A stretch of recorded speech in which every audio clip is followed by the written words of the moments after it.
Hey guys, Jen with Astrology. So today we are doing our second in our series about the astrology of a cult leader. So today we are talking about Jim Jones. Now, Jim Jones was the leader of the People's Temple, and it is really what started the term or the saying, drink the Kool-Aid. So that's where that came from. He was made famous with the mass suicide of almost more than actually 900 of his followers in Jonestown on November 18th, 1978. So when he convinced them to literally men, women, and children to drink the Kool-Aid. Now, it did come out that some of them actually didn't want to do it, but were forced to do it. But anyway, so for those who wish to follow along, if you want to pull up his chart, he was born on May 13th, 1931 at 10 p.m. in Lynn, Indiana, and it is a AA rating, so on Astro Databank, so it should be pretty accurate. So he has the ascendant at 4 degrees of Capricorn, with Saturn in the first house in its dignity in Capricorn. The sun is in Taurus at 22 degrees in his 5th house. And he was born under the balsamic moon phase at 12 degrees Aries in his 4th house. So the moon was conjunct his north node and Uranus. So another really big focus on the moon phase, just like we did with our previous cult leader, David Koresh. So people that are born under a balsamic moon are said to be in a completion phase in this life, finishing up work from past lives. There's a karma here that needs to be played out, and it's kind of like they're bringing everything that they learned from their past lives into this life to kind of pass it down to everybody else, they are kind of gurus, using their wisdom that are gained over the evolution of their lives and sharing that wisdom as if gifting it to really complete their cycle. So, the balsamic moon is that one phase right before the new moon phase.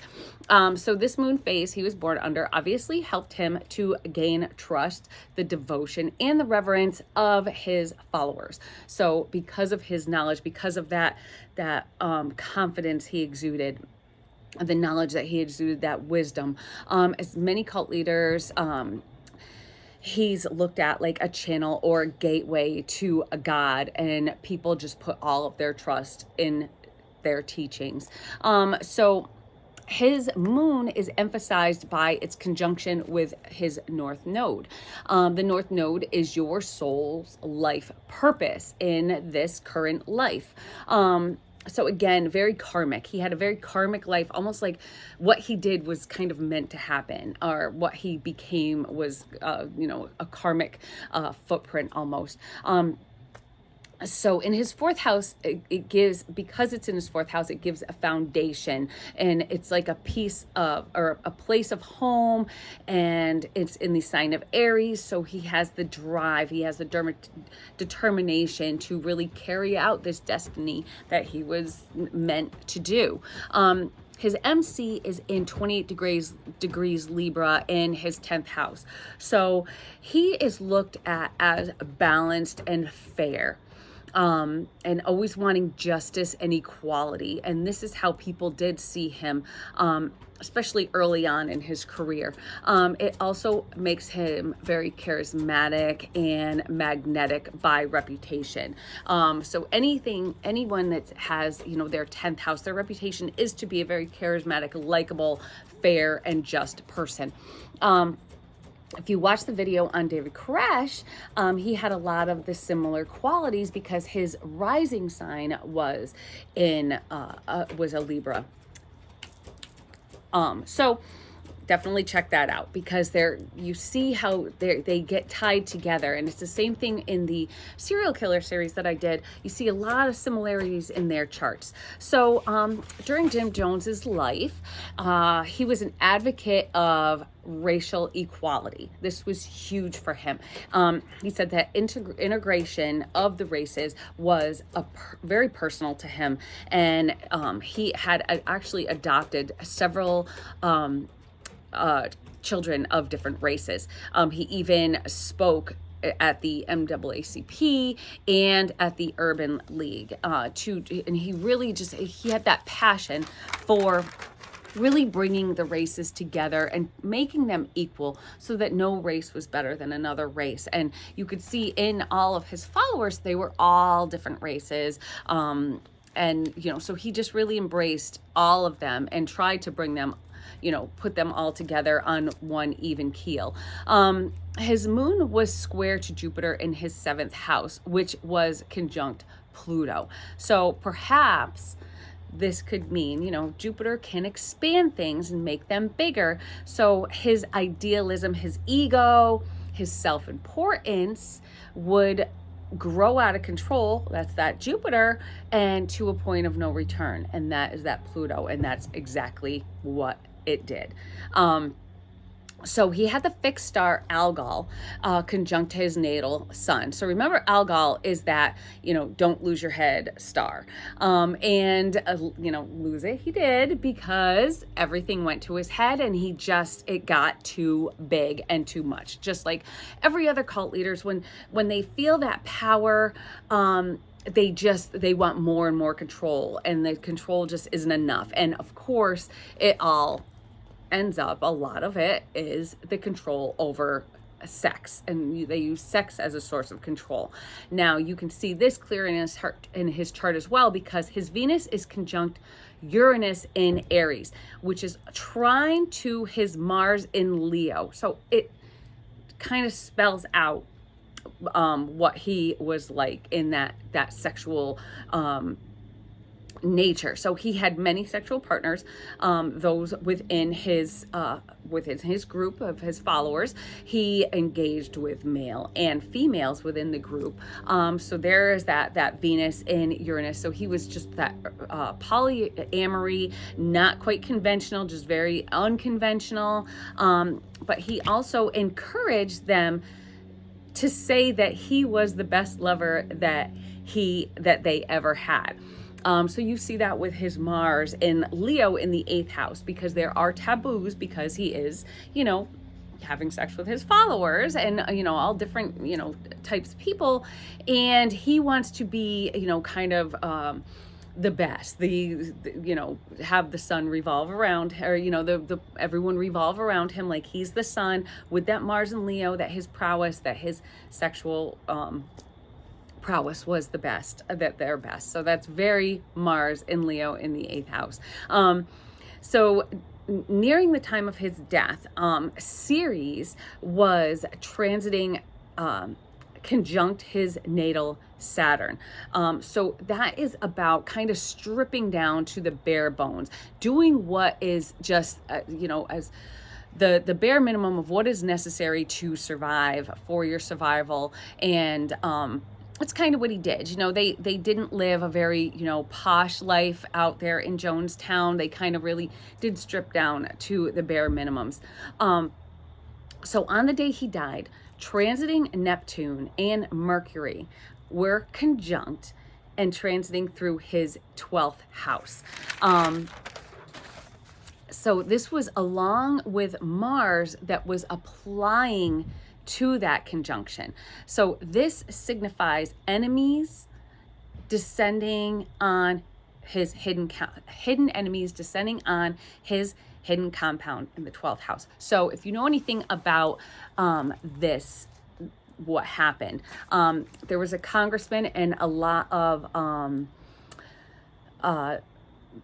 reporters that were coming to kind of interview people and try and get people out. I think there was a couple people that had sent kind of help messages to the newspapers and so this congressman had brought reporters to kind of, look into it and maybe see if they could help anybody and see what was really happening here in Jonestown, that, maybe it wasn't just this nice Eden, it was more of a, like a cult. Like these people were all brainwashed. These people were being taken advantage of.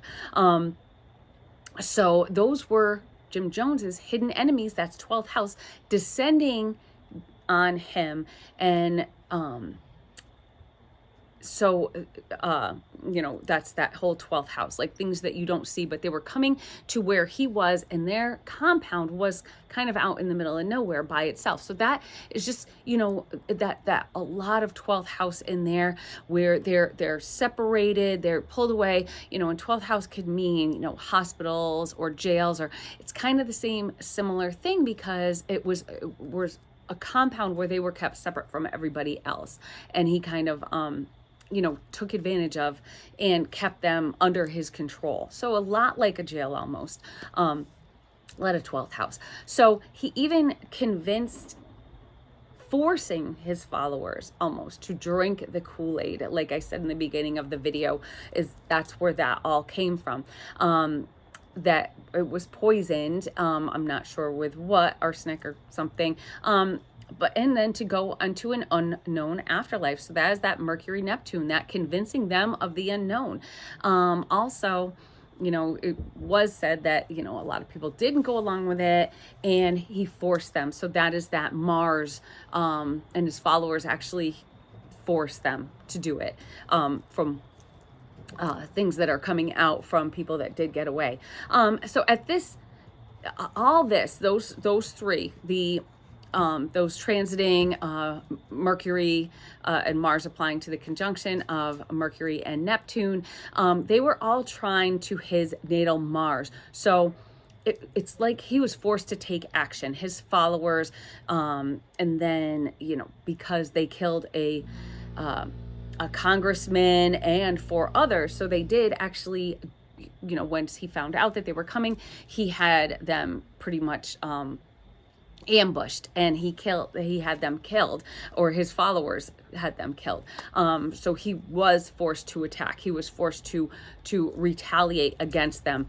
And that was at a nearby airstrip. So where some of them died, that was outside of where the compound was when they were landing on the airstrip. And this was just prior to the mass suicide. So when that happened, they knew, okay, now we don't have a choice and we have to do something. So you can see how this just really plays out in his chart. And I was going to do Charles Manson today, but once I looked at Jim Jones's chart, I was like, oh, wow, this is just exact to what his life was like. And that it was almost like it was his destiny to have this happen, to be so revered, because he did do a lot of great things early on in his career. And then he was just so revered that people just followed him, and they said, oh, but he's such a great guy, and he wants equality, and he wants everyone to be equal and no one better than anybody else. But then the power goes to his head, and that's that algol, that power just going straight to his head.